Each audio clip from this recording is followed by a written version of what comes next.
Hello friends, my name is SleepG and today we're going to be checking out Insurgency SANDSTORM. Now, this game is by no means old. This isn't going to be like another trip down memory lane where I just look at some obscure FPS game that nobody plays anymore like some of my previous videos.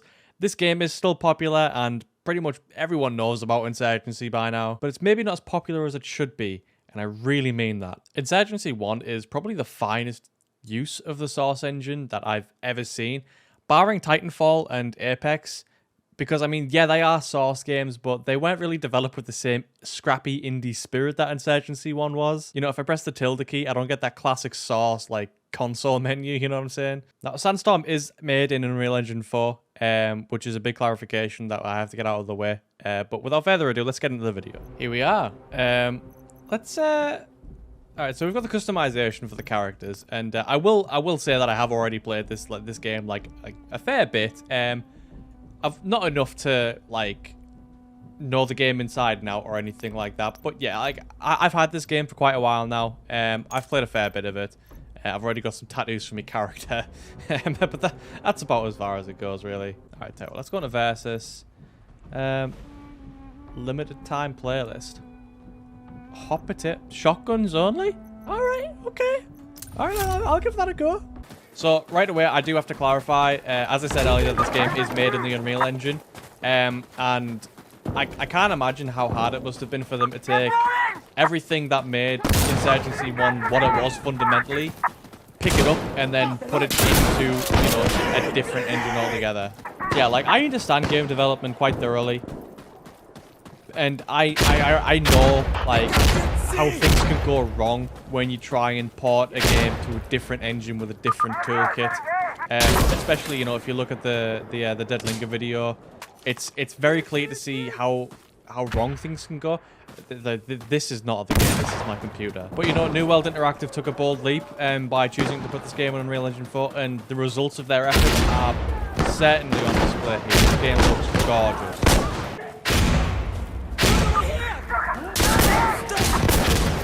Like, people in this game are so twitchy, it's ridiculous. I'm the same, to be fair.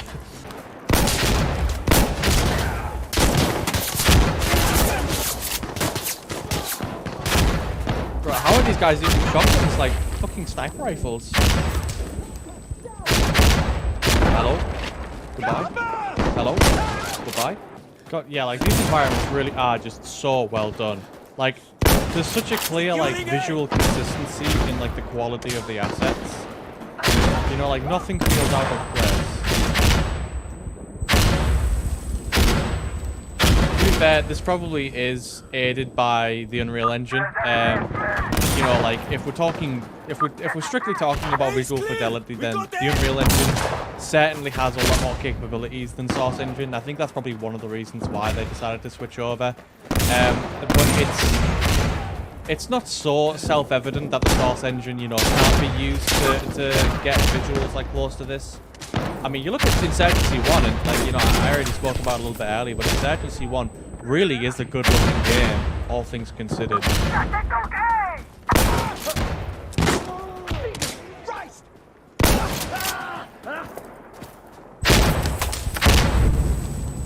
Oh, he's gonna explode! He's gonna explode! Fuck!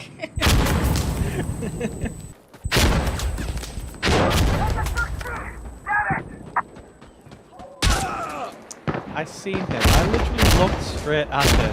To be fair, that was not the game's fault. That was mine. Like, this game has good visual clarity, I'd say. Like, it's so hard to achieve good visual clarity in a game like this, you know, where there's just so much shit going off, like, at all times, but there's just something about the way that the characters are designed in this game. I don't know if it's the way they're animated or what, but you can always distinguish enemies pretty well from, like, the scenery. You know, there's always a way to distinguish, like the enemies in the foreground. Alright, Firefight. Now, Firefight is, as far as I'm aware, like the competitive game mode for this game. Interestingly enough, I noticed that Insurgency 1 had a ranked game mode, and I never actually got to play that game mode because that game was using VAC. SANDSTORM uses easy anti-cheat. It might be BattleEye, it's one of the two. But Insurgency 1 used VAC, and I wasn't able to play on ranked servers because I had a VAC ban on Counter-Strike that I got from like 2015. The customization in this game is... Let's fucking go. Let's fucking go. I'm game. I'm game. Let's go. I'm carrying the team, man. I'm so hard right now. This guy. I'll support physics. Alright, I've changed class. I'm going marksman now, apparently. Fuck the SVD, though. The hunting scope on there. We're gonna get the, we're gonna get an aiming grip. We're gonna get a flash hider. Alright, yeah. It's looking pretty decent. I'm ready! God, I am. The fact that you're limited to whatever guns that your class allows, and the fact that there are only so many slots per class, means that you need to have more options for gun customization. In order to make like picking those classes worth it. Like this game is sort of like striking a balance between like realism and you know, sort of like a more arcadey style of game. You know, like the gun customization in this game, it's not as realistic as certain other games like Tarkov, where you can feel like a legitimate gunsmith whenever you're building a gun, and like whatever you build will have like a serious impact on your experience. But it's also not as simple as just like, you know, picking a scope and putting a silencer on if you want it. One of the things that I love about this game the most is the game modes. Like Domination, as far as I'm aware, is the only game mode in this game that has like a like respawns.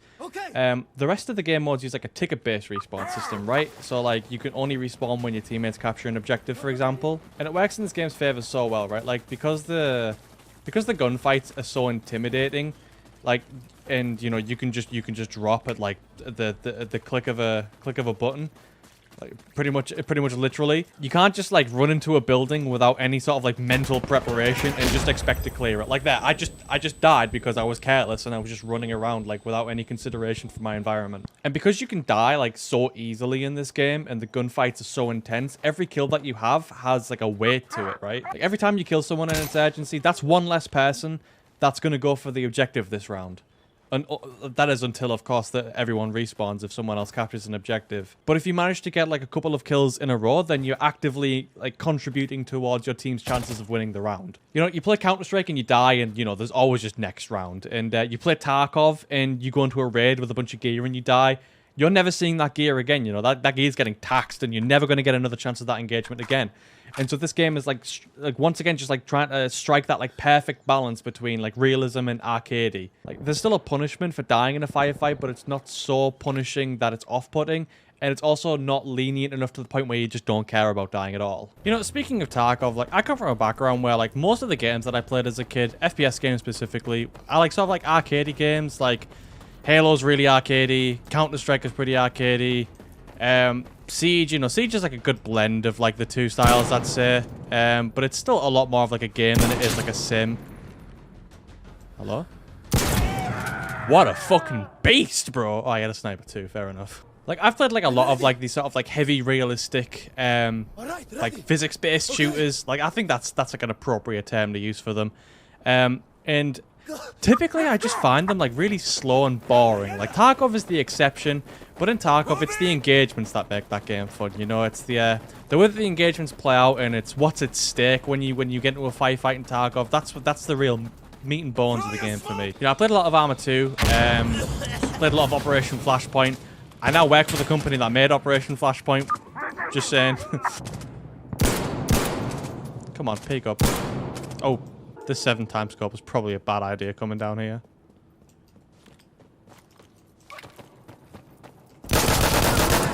Fuck you, bitch. Give me that honey badger. Damn, I really shouldn't have picked up the honey badger. Yeah, what was I saying? Like, I don't know if it's just the way that the movement or like the ballistics work in those kind of games.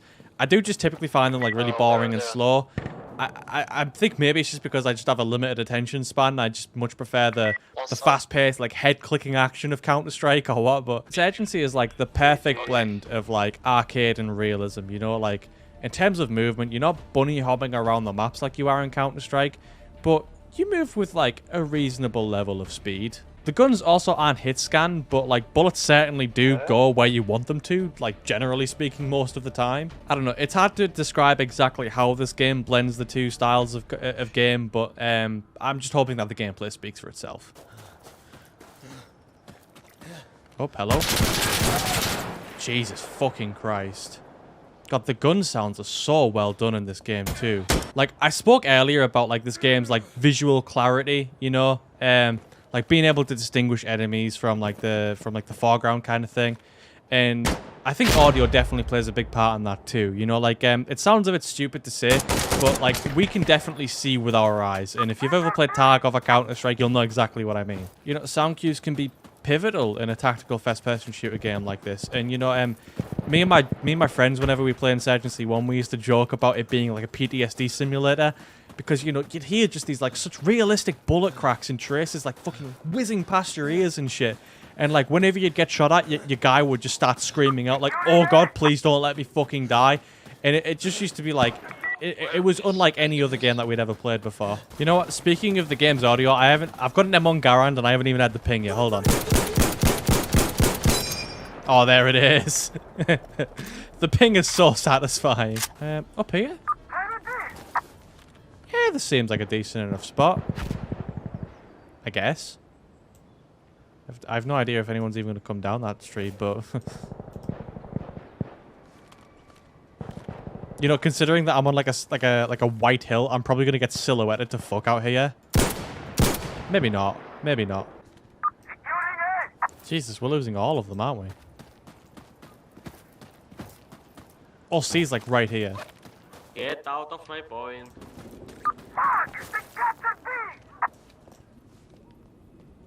Please leave. Please just go. Go away.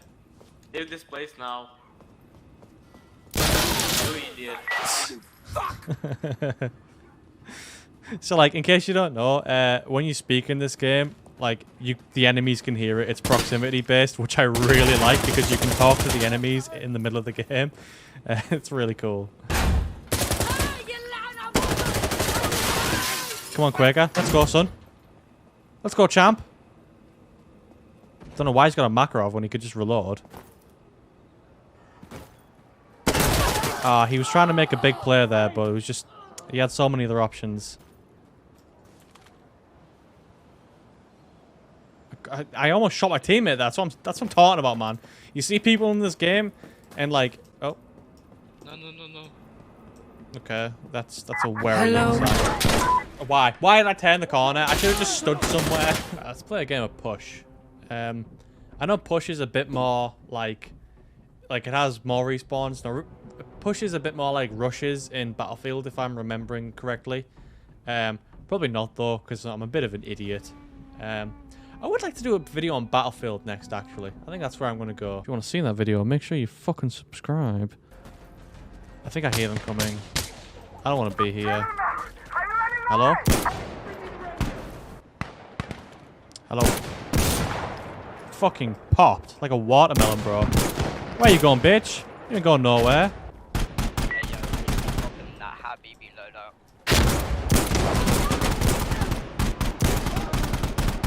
Did I pop him in one shot there? Bro, the M1's sick. You just can't play Insurgency and not get someone saying Allahu Akbar at some point. Oh, shit. Where? My gun is probably far too long.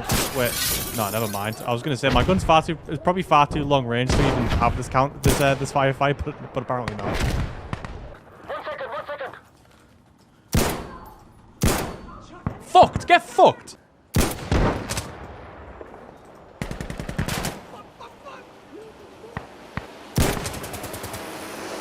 I got you, bro. Don't worry. This game has genuinely came like so far from where it was when it was in early access. I remember I watched an Escapist documentary about like the development of the original Insurgency, and they essentially said, you know, without like Valve or Steam or whatever, like releasing early access as like a feature to developers, Insurgency might not have ever come out because it was basically what kept the company afloat while they were developing the game. And to think that this game came from like, you know, a source mod to like the product that it is today, it's just so mind-baffling, bro. It's such a cool game. Easily one of the most well-designed FPS experiences I've ever had in my life. I understand that, you know, hardcore tactical FPS games might not be for everyone. You might just be like me and just prefer to play a game like Counter-Strike where you can just have instantaneous gunfights with people and be engaged the entire time. but I seriously would recommend this game to like literally any of my friends. I wish more of my friends would play games like this. I can't believe we actually won that. We literally had no more waves left. Alright, last game mode. I'll play a bit of Domination. Now, Domination does have respawns, and I spoke a little bit about it earlier. There's also no classes in Domination, which means I can use my favorite gun, which is the Honey Badger. This thing shreds.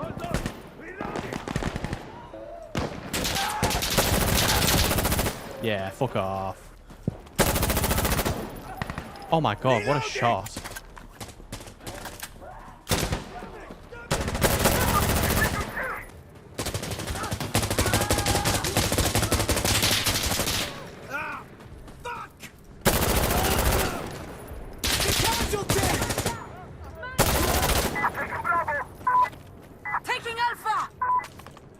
Alright, not bad, not bad, not bad.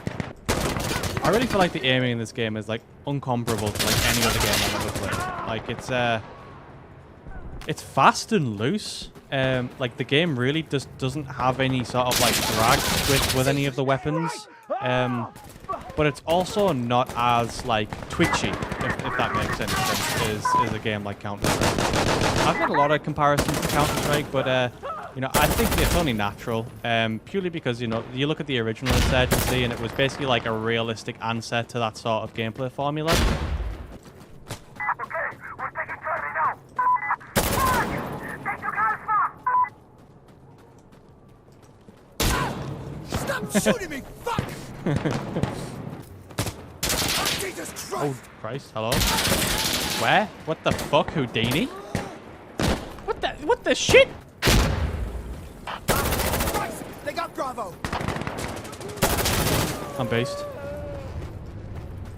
Yo, I'm on Bravo. Hey, get on Bravo if you're a sound Donny, lad. Oh, the insult is just endearing. Okay.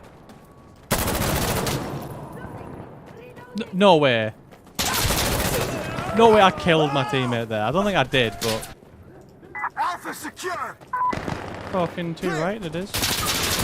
Fucking... No, it's not.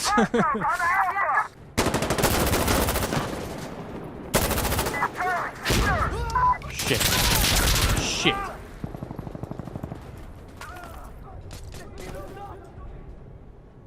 Oh man, are we not playing against bots? Is that cool? Oh well, thought we were playing against bots.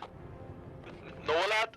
My man went 7 and 16 talking about, I thought we were playing against bots.